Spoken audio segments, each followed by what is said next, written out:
你而家即刻翻嚟同我攞啊！我點解要同你去攞啊？我唔去得啦啩？你好啦，唔好嘈啦，最多咪上下班機咯。唔使啦，祝你哋一路順風。參賽，我嚟啦！清和，四位少爺你哋好啊！參賽呀，好彩我趕得切咋，你啊真係大懵噶啦！你點解會護照啲咁緊要嘅嘢都留喺屋企張台上邊㗎？好彩你有我呢個媽喺度咋！喺咁危急嘅關頭咧，全靠我發現到最緊要嘅嘢，俾你留咗喺屋企度。好彩清和少爺佢架清和號啊，連你車上嚟車神都唔夠佢嚟呀！伯母一打電話俾我啊，即刻趕嚟啦！參賽，我就係同以前一樣，只要你需要啲咩，我陳清和都會默默咁守護住你嘅。我都有帶護照啊！一陣埋去櫃台買翻張機票，就可以跟你一齊走啦。我會喺路上照顧你噶啦。暴發佬嘅仔，咩啊？多謝你送護照過嚟，不過我諗已經冇你嘅事啦。清和，唔該晒，不過我已經決定唔去啦。佢。哎呀，站在呀！你頭先仲開開心心出門口㗎，做咩忽然間又話唔去咧？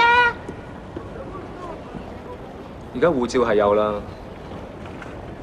但係我諗，如果有人願意道歉嘅話，呢件事都可以解決到嘅。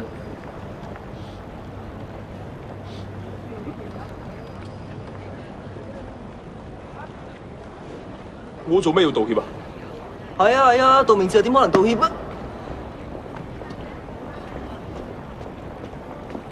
既然係咁嘅，西門啊，不如你去 check in 先。咁我去 check in 啊。清和，咁就麻煩你帶參賽同埋伯母一齊翻去咯。好啊。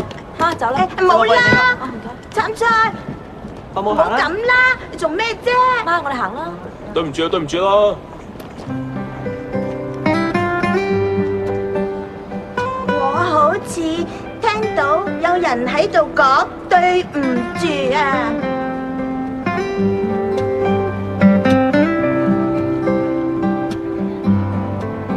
其實冇得唔啱嘅。道歉果然比警察有用啊！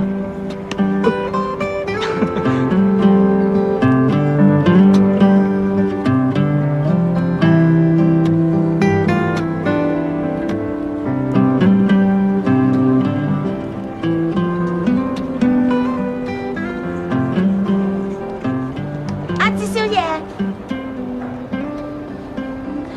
呢個平安符係